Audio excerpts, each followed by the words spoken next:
नमस्कार दोस्तों। आपका स्वागत है सी गुरु चैनल पर। सोचिए, अगर आपके घर में कोई बच्चा या बहन भाई है जिसने 12वीं में अच्छा स्कोर किया है, लेकिन पैसों की कमी की वजह से उसके अपने अधूरे सपने रह जाएं, कैसा लगेगा?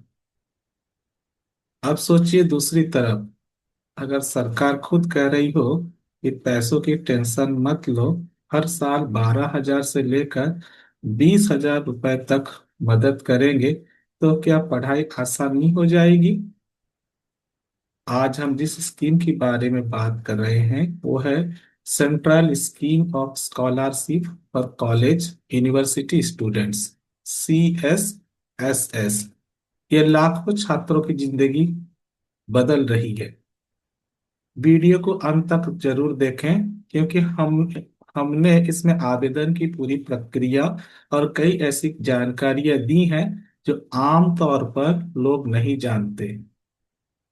दोस्तों, ये स्कीम केंद्र सरकार की एक बड़ी पहल है जो उन छात्रों की मदद करती है जो पढ़ाई में तो अच्छे हैं, लेकिन आर्थिक तौर पर कमजोर हैं। अगर किसी छात्र ने 12वीं में 80% या उससे ज्यादा अंक लाए हैं और वो नियमित यूजी या पीजी पढ़ाई कर रहे हैं, तो उसे हर साल सरकार की तरफ से स्कॉलरशिप मिलती है। ये स्कीम मिनिस्ट्री ऑफ एजुकेशन द्वारा चलाई जाती है और आवेदन होता है नेशनल स्कॉलरशिप पोर्टल यानी NSP पर। इसका मकसद है मेहनती बच्चों को बिना रुकावट पढ़ाई जारी रखने का मौका देना, ताकि पैसों की वजह से उन्हें बीच में पढ़ाई ना छोड़नी पड़े। यह स्कीम बेसिक परिचय है। मान लीजिए किसी छात्र ने 12वीं में मेहनत से 80% से ज्यादा अंक लाए, लेकिन घर की आर्थिक स्थिति कमजोर है, पिता मजदूरी करते हैं या छोटे बिजनेस से घर चलाते हैं। ऐसे पर ऐसे में हाइपर एजुकेशन का खर्च परिवार के लिए मुश्किल हो सकता है। इसलिए सरकार ये स्कॉलरशिप देती है ताकि बच्चे की पढ़ाई बिना रुकावट जारी रहे। यह सिर्फ एक आर्थिक सहायता नहीं है, यह बच्चों के भविष्य तक का एक निवेश है। ऑब्जेक्टिव ऑफ द स्कीम, इस स्लाइड में हम इस स्कीम का मूल उद्देश्य बताएं। पहला उद्देश्य है मेधावी छात्रों की मदद करना, यानी जिन बच्चों में क्षमता है उनकी शिक्षा पैसों की वजह से न रुके। दूसरा, ड्रॉप आउट कम करना। 12वीं के बाद कई बच्चे पढ़ाई छोड़ देते हैं, ये स्कीम उन्हें रोकती है। और तीसरा, समान अवसर देना, चाहे छात्र शहर के हो या गांव का, अमीर हो या गरीब, सबके लिए एक जैसा अवसर है। चौथा, हाइपर एजुकेशन को बढ़ावा देना। भारत में कॉलेज यूनिवर्सिटी तक पहुंच अभी भी कम है, ये स्कीम उसे बढ़ाती है। पांचवा, बुनियादी खर्च में मदद करना, जैसे किताबें, नोट्स, लैब फीस या छोटे मोटे रोजमर्रा के खर्च हैं। इन 5 बुनियादी मकसदों को ये स्कीम फुलफिल करता है। ये स्कीम के कुछ प्रमुख फीचर्स भी हम बता रहे हैं। सबसे महत्वपूर्ण बात यह है कि 80% या उससे ज्यादा अंक जरूरी होता है। ये स्कॉलरशिप सिर्फ रेगुलर यूजी पीजी कोर्स के लिए है। रकम जो है इसमें 12,000 से 20,000 प्रति वर्ष है। जब तक बच्चा अच्छे अंक लाता है, स्कॉलरशिप जारी रहती है। पूरा आवेदन और पैसा NSP के माध्यम से मिलता है। ये एक ट्रांसपेरेंट और डिजिटल प्रक्रिया है। और कुछ दूसरे फीचर्स भी इसके हैं। आवेदन के बाद 2 स्तर की वेरिफिकेशन होती है, इंस्टीट्यूट और स्टेट नोडल एजेंसी के द्वारा। रिन्यूअल के समय ध्यान रहे, 50 शतकड़ा अंक और 75 शतकड़ा उपस्थिति अनिवार्य है। ये scheme medical, engineering, arts, commerce, science सभी क्षेत्रों के लिए है। अगर छात्र कॉलेज बदलता है तो भी स्कॉलरशिप जारी रहती है। बस नई यूनिवर्सिटी के पास AISHE कोड होना चाहिए। AISHE कोड क्या होता है, इसका हम एक अगला वीडियो बनाएंगे, ताकि हमारे छात्रों को, हमारे भाई बहनों को, हमारे साथियों को इसका जानकारी प्राप्त हो, ताकि इस तरह का सरकारी योजना के द्वारा उनका पढ़ाई और उनका स्कॉलरशिप का मामला कैसे आसानी से हल हो, ताकि हमारे चैनल में इस विषय में अधिक से अधिक छात्रों, स्टूडेंट के लिए इस तरह का स्कॉलरशिप और अन्य प्रकार के सहायता जो है प्राप्त होती हैं, उसका भी सूचना और लिंक प्रदान करते हैं। और इसके साथ साथ बिजनेस अकाउंटिंग और अकाउंटिंग टूल्स, एक्सेल्स और AI टूल्स के बारे में भी जानकारी प्राप्त कराते हैं। पैसा सीधा बैंक खातों में आता है। खाते में कोई समस्या हो तो भुगतान रुक सकता है। चलिए इसका एलिजिबिलिटी और क्राइटेरिया क्या है, इसको समझते हैं। छात्र भारत का नागरिक होना चाहिए। 12वीं में कम से कम 80% अंक होना चाहिए। परिवार की वार्षिक आय 4.5 लाख रुपए से कम होनी चाहिए। छात्र को रेगुलर UG PG कोर्स में एडमिशन होना चाहिए। डिप्लोमा, डिस्टेंस लर्निंग, करेस्पॉन्डेंस, इन छात्रों को स्कॉलरशिप नहीं मिलेगी। और एक बार बता दूं, डिप्लोमा कोर्सेज, डिस्टेंस लर्निंग और करेस्पॉन्डेंस कोर्सेज के छात्रों को स्कॉलरशिप नहीं मिलती है। और इस पे किस प्रकार का डॉक्यूमेंट्स का रिक्वायरमेंट होता है?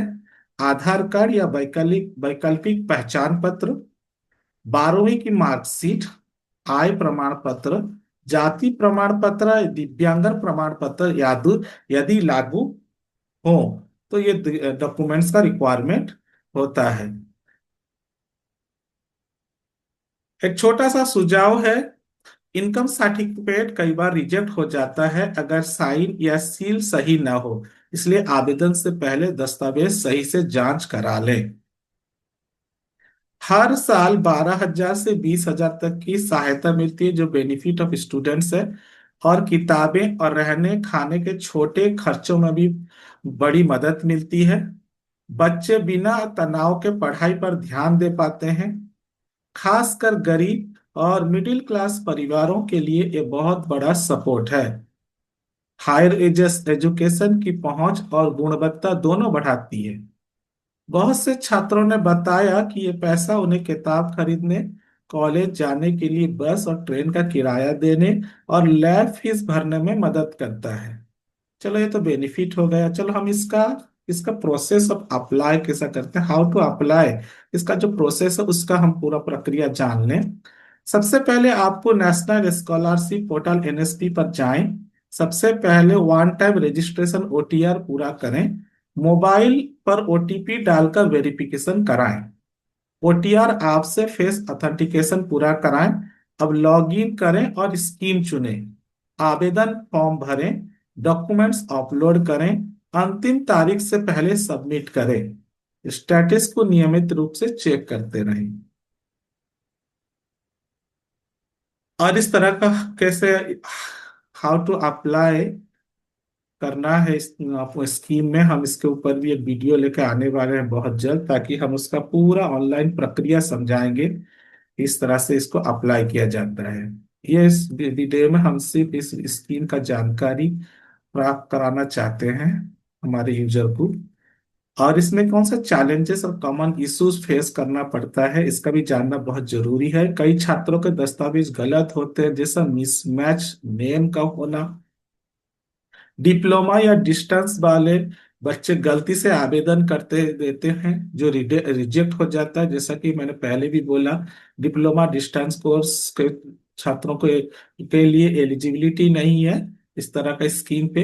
इंस्टीट्यूट या स्टेट वेरिफिकेशन देर से होने से स्कॉलरशिप लटक जाती है। बैंक खाते में गलत IFSC डालने से DBT फेल हो जाता है, जो डायरेक्ट बैंक ट्रांसफर है वो फेल हो जाता है। रिन्यूअल की डेडलाइन मिस करने से छात्र 1 साल की स्कॉलरशिप खो देते हैं। ये कॉमन चैलेंजेस और इश्यूज है, जिसका बहुत ध्यान देना चाहिए। हमेशा या आवेदन के बाद चेक और स्टेटस देखते रहें। ये एक प्रोफेशनल टिप्स मैं बताना चाहता हूँ, ताकि आप हमेशा इसका चेक और स्टेटस को देखना ना भूलें। अब हम इसको की टेकअवेज में आएंगे। ये स्कीम 12वीं में 80% लाने वाले मेधावी छात्रों के लिए है। E-Tech 5 याद रखना। यूजी पीजी रेगुलर कोर्सेज में पढ़ रहे छात्रों को 12,000 से 20,000 रुपए तक की स्कॉलरशिप मिलते हैं। पूरा आवेदन का जो प्रक्रिया होता है NSP पर होता है, नेशनल स्कॉलरशिप पोर्टल पर। डॉक्यूमेंट सही और साफ सुथरे होने चाहिए। यह स्कीम लाखों छात्रों की पढ़ाई आसानी से कराने में मदद करती है।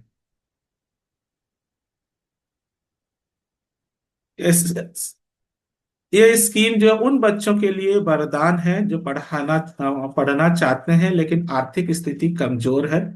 10वीं और 12वीं के बाद हायर एजुकेशन का खर्च बढ़ जाता है, और यही वो समय है जब परिवारों पर सबसे ज्यादा दबाव पड़ता है। इस स्कीम की खासियत इसकी पारदर्शिता, डिजिटल प्रक्रिया और सीधे बैंक खातों में पैसा पहुंचाना है, यानी डीबीटी के जरिए। अगर आप 12वीं में 80% या उससे ज्यादा मार्क रख लाते हैं तो स्कॉलरशिप आपके लिए सबसे अच्छा विकल्प है। समय पर आवेदन करें, डॉक्यूमेंट की गलतियां ना होने दें। अगर ये वीडियो आपको उपयोगी लगी हो तो इसे लाइक शेयर करना ना भूलें, और हमारे चैनल सीओ गुरु को सब्सक्राइब करना बिल्कुल मत भूलिए।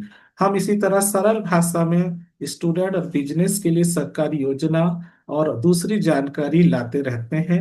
फिर मिलेंगे अगले वीडियो में। धन्यवाद।